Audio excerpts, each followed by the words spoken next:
कंकाल का रहस्य। चौरा गांव के खेतों में इन दिनों खुदाई का काम चल रहा था। असल में इसी गांव से होकर एक अच्छी सड़क गुजरनी थी, इसलिए यहाँ खुदाई शुरू की गई थी। अचानक एक दिन खुदाई करने वाली मशीन से कुछ टकराता है। बाद में जब खोजबीन की जाती है तो वहां से 2 कंकाल मिलते हैं। पुलिस गांव के लोगों से पूछताछ शुरू करती है। आप लोगों को क्या लगता है ये किसके कंकाल हो सकते हैं?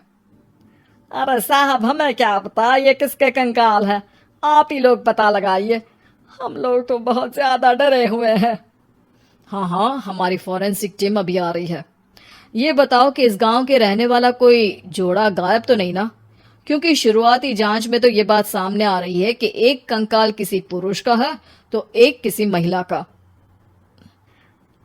साहब, हमें तो बहुत डर लग रहा है। ऐसे कंकाल मिलने का मतलब गांव के आसपास ही किसी की हत्या हुई है या फिर किसी को जलाकर मार डाला गया है। हाँ साहब, हम अपने परिवार को लेकर बहुत ही ज्यादा परेशान हैं। देखिए, आप लोगों की परेशानी हम समझ सकते हैं, लेकिन आप लोगों को पुलिस का सहयोग करना होगा, क्योंकि आपके सहयोग के बगैर हम ये पता नहीं लगा सकते हैं कि आखिर ये किसके कंकाल है और इनकी हत्या किसने की।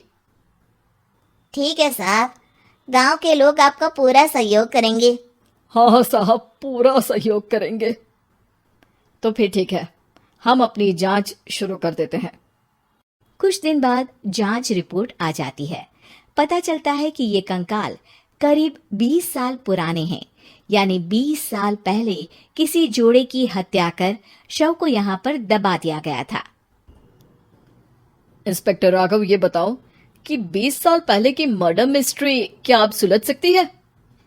हाँ हाँ सर, क्यों नहीं। लेकिन अब सबूत और गवाह काफी मिट गए होंगे। मुश्किल तो होगी, लेकिन शायद किसी परिवार को इंसाफ मिल सके। इंस्पेक्टर राघव, आप बिल्कुल सही कह रहे हैं। किसी परिवार को तो इंसाफ मिलेगा ही और किसी को उसके किए की सजा भी मिलेगी। जी सर, मैंने तो जांच शुरू भी कर दी है। 20 साल पहले इस गांव के 2 जोड़े अचानक कहीं गायब हो गए थे। मैंने दोनों ही परिवारों के बाकी के सदस्यों से बातचीत शुरू की तो उन्होंने बताया कि उनके बच्चे शहर गए थे, लेकिन आज तक वापस नहीं लौटे हैं। लेकिन ये दोनों शव किस परिवार के सदस्यों के हैं, ये कैसे पता चल सकेगा? सर, मैंने डीएनए टेस्ट करवा लिया है। आज शाम तक इसकी रिपोर्ट भी आ जाएगी। अच्छा अच्छा, ठीक है। उसी शाम को सर, डीएनए रिपोर्ट के मुताबिक ये दोनों ही लाशें चौरा गांव के रहने वाले प्रधान सुल्तान सिंह के बेटे और बहू की है। लेकिन इनकी हत्याएं किसने की है, ये कैसे पता लगेगा? इसी का तो पता लगाने की कोशिश में जुटा हूं सर। आज सुल्तान सिंह से मिलने भी जा रहा हूं। मेरा बेटा और बहू तो मेरे लिए सिर्फ यादों में ही रह गए थे। हमें उनकी लाशें तक नहीं मिल सकी थी। आज 20 साल बाद उनके कंकाल मिले हैं। मैं अब किसके लिए जीऊं?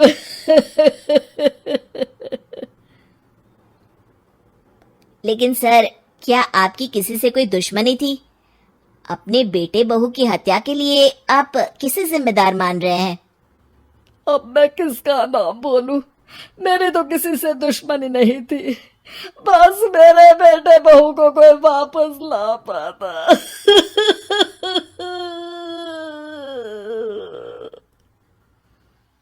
इसके बाद सुल्तान सिंह फूट फूट कर रोना शुरू कर देते हैं। सर, अब आप इनका अंतिम संस्कार करवा सकते हैं। कम से कम इनका शरीर ना सही, इनका कंकाल तो आपको मिला है। लेकिन हाँ, अगर आपको कुछ भी याद आए तो जरूर बताइएगा। मेरी तो बेटा अब उम्र हो गई है, लेकिन मेरे बेटे और बहू के हत्यारों का जरूर पता लगाइएगा, क्योंकि जब तक हत्यारे पकड़े नहीं जाएंगे मेरा मन नहीं मानेगा। सर, हमारी पूरी कोशिश रहेगी हत्यारे को पकड़ने की। लेकिन एक बात बताइए, उस वक्त आपको किस पर शक गया था? उस वक्त मेरे एक ड्राइवर को पकड़ा गया था, लेकिन सबूतों के अभाव में उसे छोड़ दिया गया था। अच्छा, और ड्राइवर पर कैसे शक हुआ था? क्योंकि उस दिन ड्राइवर छुट्टी पर था। उस समय लेकिन लाश क्यों नहीं मिल सकी थी?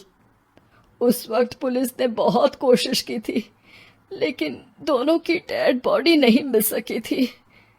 ठीक है, हमारी तफ्तीश चल रही है, मैं फिर आऊंगा। इसके बाद इंस्पेक्टर वहां से चला जाता है और सुल्तान सिंह अपने बेटे और बहू की याद में खो जाते हैं। कुछ दिन बाद सुल्तान सर, एक बात बताइए, जब आपके बेटे बहू की हत्या हुई थी, उसी के आसपास आपके ही गांव का रहने वाला एक और जोड़ा उसी वक्त गायब हो गया था ना? हाँ सर, अलका और अभिषेक, वो भी मेरे बच्चों जैसे ही थे। तो फिर वो कहाँ है? उनका भी आज तक पता नहीं चल सका, लेकिन बताते हैं कि कुछ साल पहले अभिषेक को गांव के ही किसी आदमी ने मुंबई में देखा था, लेकिन फिर वो गायब हो गया। यानी अभिषेक और अलका की हत्या नहीं हुई थी, बल्कि उन्होंने किसी वजह से खुद ही गांव छोड़ दिया था। हाँ हाँ, हो सकता है, क्योंकि अभिषेक मेरे बेटे संतोष का अच्छा दोस्त था और उसका मेरे घर भी आना जाना लगा रहता था। हो सकता है कि उसने मेरे बेटे और बहू के बारे में सुन लिया हो और ये गांव छोड़ दिया हो सकता है। उनके परिवार का कोई अब नहीं रहता क्या इस गांव में? अब तो कोई नहीं रहता। एक चाचा थे, लेकिन उन्होंने भी अपना पुश्तैनी मकान बेच दिया है। वो भी अब कहीं शहर में ही बस गए हैं। ओह, अभिषेक और अलका के बारे में भी पता लगाना होगा। हो सकता है कि वही इस हत्या के बारे में कुछ बता सके। हो तो सकता है, लेकिन वो बेचारे तो खुद ही वक्त के मारे थे, वो क्या बताएंगे। फिर भी सर, जब केस दोबारा खुला है तो जांच तो करनी ही पड़ेगी, और इस बार तो लाशें भी बरामद हुई है। कुछ दिन तक लगातार तफ्तीश चलती रही। एक दिन थाने से सुल्तान सिंह को फोन आता है। हाँ, कौन बोल रहा है? सर, मैं कांस्टेबल तुलाराम बोल रहा हूँ थाने से। आपको थाने आना पड़ेगा। थाने? लेकिन क्यों? सर, किसी की पहचान करवानी है। अच्छा ठीक है, मैं दोपहर तक पहुंचता हूँ। सुल्तान सिंह दोपहर में थाने पहुंचता है। कई पुलिस के अधिकारी वहां मौजूद रहते हैं। सर, आपके बेटे की हत्या का रहस्य आज शायद सुलझ जाए। अच्छा इंस्पेक्टर राघव, पर वो कैसे? सर, उस आदमी को देखिए, क्या वही अभिषेक है? सुल्तान सिंह की आंखों में हैरानी से आंसू आ जाते हैं। हाँ सर, यही अभिषेक है। ये आपको कहाँ से मिला? सिर्फ अभिषेक ही नहीं, बल्कि इसकी पत्नी अलका भी इसके साथ है। मैडम, जरा अभिषेक की पत्नी को लाइए। जैसे ही अलका को पेश किया जाता है, सुल्तान सिंह जमीन पर गिर जाते हैं। सुल्तान सर, क्या हुआ आपको? आप अलका को देखकर गिर क्यों गए?